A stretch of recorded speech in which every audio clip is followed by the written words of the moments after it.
बताना चाह रहा था यहाँ पे जो इसको फिर वर्क करता है। देखिए टेक्निक जो है, स्टैटिस्टिकल टेक्निक जो है वो है स्ट्रक्चरल इक्वेशन मॉडलिंग। अब कहते हैं जी what is the structural equation modelling और what is the same. Same है या डिफरेंट है? सेम है, ठीक है जी। मैं अक्सर बात करता हूं तो देखें आपको रिग्रेशन का तो पता होगा, कोरिलेशन का भी पता होगा, बेसिक चीजें हैं, ठीक है। सेंटर टेंडेंसी वगैरह, रिलायबिलिटी, अल्फा कितना होना चाहिए, ठीक है जी, बीटा की वैल्यू कितना होगी, ये तो बेसिक चीजें हैं, मैं इस डिटेल में नहीं जाऊंगा, आपको इतना बता देता हूं। देखो जो मेजर एनालिसिस है, यूनिवेरिएट कहते हैं, मल्टीवेरिएट, इसके बारे में पता है ना? इधर समझे कोई आंसर है इधर से। चलिए ये तो फैकल्टी में बैठी हुई है, एडवांस लर्नर है ये, ठीक है, जो बेसिक लर्नर बेसिक फोकस रहेगा। चलें लेकिन हम बताता हूं फोकस रहते हैं हम।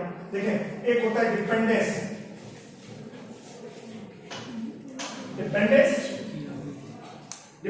एनालिसिस कहते हैं, डिपेंडेंस टेस्ट कह सकते हैं उसको, सपोज जिसको हम कहते हैं कि रिग्रेशन आता है इसमें, ठीक है, कोरिलेशन होगा, मनोवा होगा, अनोवा होगा, ठीक है। सपोज के 1 2 3 4 इन्फ्रेंशियल स्टैट्स डिपेंडेंस, जिसमें डीवी आईवी और डीवी दो सैंपल ओ ठीक है जी।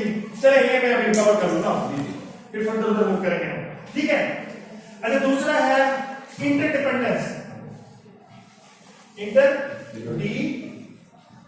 है, डिपेंडेंस, इंटरडिपेंडेंस, फैक्टर एनालिसिस, ठीक है, मतलब जिसको हम CFA कहते हैं, confirmatory factor analysis, EFA exploratory factor analysis, ठीक है। अच्छा अब सैम क्या है, वो कहते हैं भाई